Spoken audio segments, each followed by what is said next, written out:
Hola, ¿qué tal? ¿Cómo están? Bienvenidos a esta tercera cápsula meditando en las maravillas de la gracia. Hoy vamos a hablar de la importancia que tiene el poder interpretar correctamente el que Dios trató a su pueblo de una manera antes de la cruz y otra muy diferente después de la cruz. Hay personas cristianas y no cristianas que afirman que en estos últimos tiempos Dios está trayendo juicio a la tierra por la maldad que hay en la misma, por la maldad que hay en la tierra y en su pueblo. Tan así que cuando sucedió aquel evento fatídico del 11 de septiembre del 2001 en las Torres Gemelas del World Trade Center de Nueva York, hubo gente, evangelistas cristianos, evangelistas muy reconocidos, que me omito el nombre, ¿verdad? Pero que salieron inclusive en televisión abierta a decir que eso había sido un juicio de Dios sobre el pueblo de Dios, porque no se arrepiente de sus pecados. Y lo simpático es que los terroristas pensaron lo mismo. Los terroristas dijeron que era el juicio de Dios, de su Dios, en contra de los Estados Unidos. Ya de entrada suena un poco raro, ¿verdad? Que tanto cristianos como terroristas piensen igual. La realidad es que usted de verdad se puede preguntar si cree que tiene un Dios amoroso que por amor a usted envió a su Hijo Jesucristo a morir en la cruz, pero también es capaz de derramar ese juicio sobre su pueblo para que mueran tantas personas de esa manera. ¿Ese fue Dios? La realidad es que no es así. Tenemos que interpretar bien la palabra y vamos a ver en esta cápsula cómo verdaderamente Dios cambió su trato para con su pueblo antes de la cruz y después de la cruz.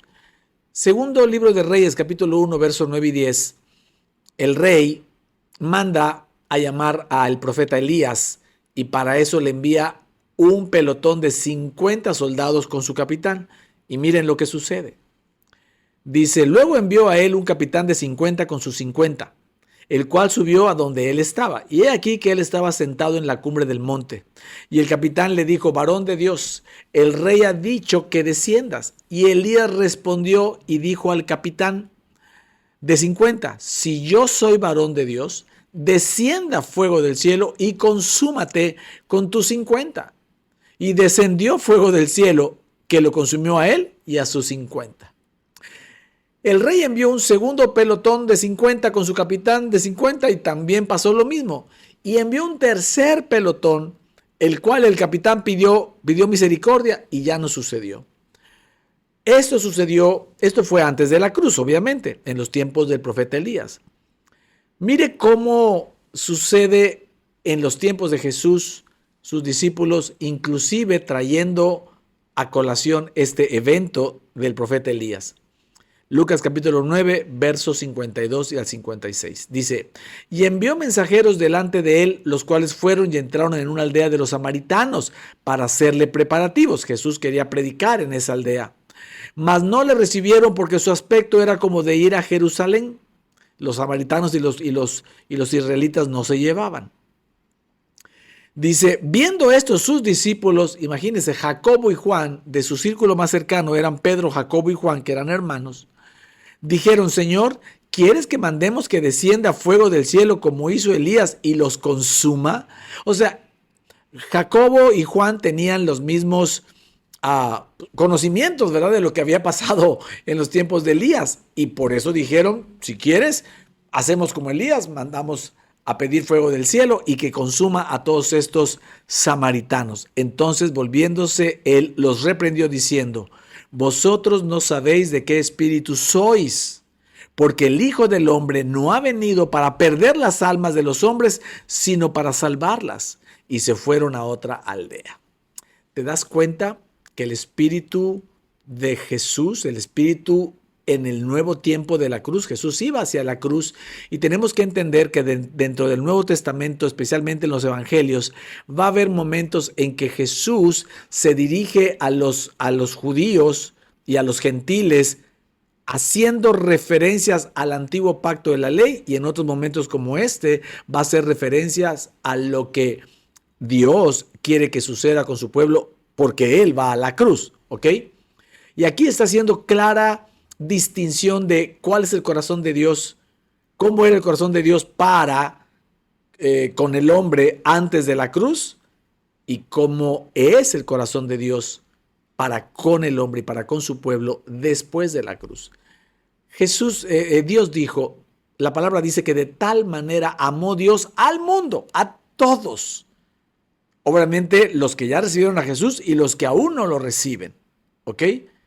Dice, de tal manera amó Dios al mundo, a todos los hombres, que envió a su Hijo Jesucristo para todo aquel que en él crea, no se pierda, mas tenga vida eterna. Porque no envió Dios al mundo a su Hijo para condenar al mundo, sino para que el mundo sea salvo por él. Lo mismo que está diciendo Jesús aquí, lo dijo en Juan 3, 16 y 17. Entonces, tenemos que tener certeza que no es el mismo trato antes de la cruz y después de la cruz. Y es ahí donde tenemos que, como dice la palabra, tenemos que interpretar. Segunda de Timoteo 2:15 dice, esfuérzate por presentarte a Dios aprobado como obrero que no tiene de qué avergonzarse y que interpreta rectamente la palabra de verdad. Tenemos que reconsiderar cómo estamos interpretando la escritura, aún con todas las herramientas de la hermenéutica, la apologética, la teología, la neumética y todas estas herramientas que son muy buenas, pero si el filtro de el estudio o con el que vas a tomar esas herramientas sigue siendo que seguimos igual, Dios sigue tratando a su pueblo igual antes de la cruz, es decir, en el pacto de la ley y ahora en el pacto de la gracia después de la cruz, entonces no estamos interpretando rectamente. Debió de haber habido un cambio y mira que si lo hay. Y hay muchos otros testimonios. El primer milagro de Moisés fue cambiar el agua en sangre y murieron muchos egipcios. El primer milagro de Jesús fue cambiar el agua en vino y hubo vida, fiesta y celebración. Cuando Dios les dio la ley, 50 días después de que salieron de Israel, ahí se hicieron un ídolo, un becerro de oro, y murieron 3,000 personas. Cuando el Señor envió al Espíritu Santo, ahí en el aposento alto, lo recibieron los 120 y Pedro predicó y se convirtieron 3,000. Hubo vida en 3,000 personas. Entonces, claro que hay diferencia y eso es algo que tenemos que tener muy en cuenta. 1 Corintios 11:29 dice, porque el que come y bebe indignamente, sin discernir el cuerpo del Señor, juicio come y bebe para sí. Esto está sacado del contexto de la Santa Cena, pero entiéndase que el que no sepa discernir el cuerpo del Señor va a comer juicio y va a beber juicio, un juicio que ya no está en el corazón de Dios. Dios no hizo juicio. Dios no envía el mal a nadie. Dios no trae situaciones como dice, es que Dios sabe por qué lo hizo. No, Dios no hace nada malo, ni Dios lo permite tampoco.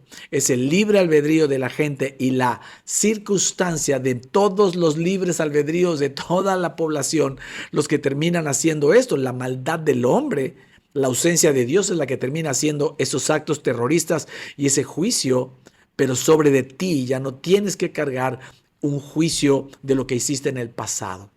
Si tú ya aceptaste a Jesús como tu Señor y Salvador, dice la palabra que Él se llevó, Él perdonó todos tus pecados, los pasados, los presentes y los futuros, porque hace 2000 años Dios vio, Jesús conoció todos los pecados que tú ibas a hacer en toda tu vida hasta que Dios te llame a su presencia, y los tomó en ese pasado. Obviamente todavía no habían sucedido. Tú apenas ibas a nacer 1930 o 50 o 70 años después, déjame decirlo así, pero ya sabía Dios que ibas a cometer hasta que Dios te llame a su presencia y los perdonó todos. Entonces tenemos que entender que el corazón de Dios es diferente a partir de la cruz. Tienes que mirar el Evangelio de Jesús y el Nuevo Testamento desde la mirada del Señor, en donde ya no quiere que pongas tus ojos en tus obras, sino que pongas tus ojos en la obra de nuestro Señor Jesucristo y puedas sentirte en paz, lleno de gozo y amor por el Señor, que aún siendo pecador, el Señor perdonó todos tus pecados, todas tus transgresiones, y dice el libro de Hebreos que no se acuerda de ellas y que no te inculpa de pecado. Amén. Así que disfrute su relación con Dios en el nuevo pacto de la gracia y siga conociendo. Permanezca en plenitud en Cristo y siga conociendo el evangelio de la gracia, de la justicia y del favor inmerecido de nuestro Señor Jesucristo. Dios les bendiga.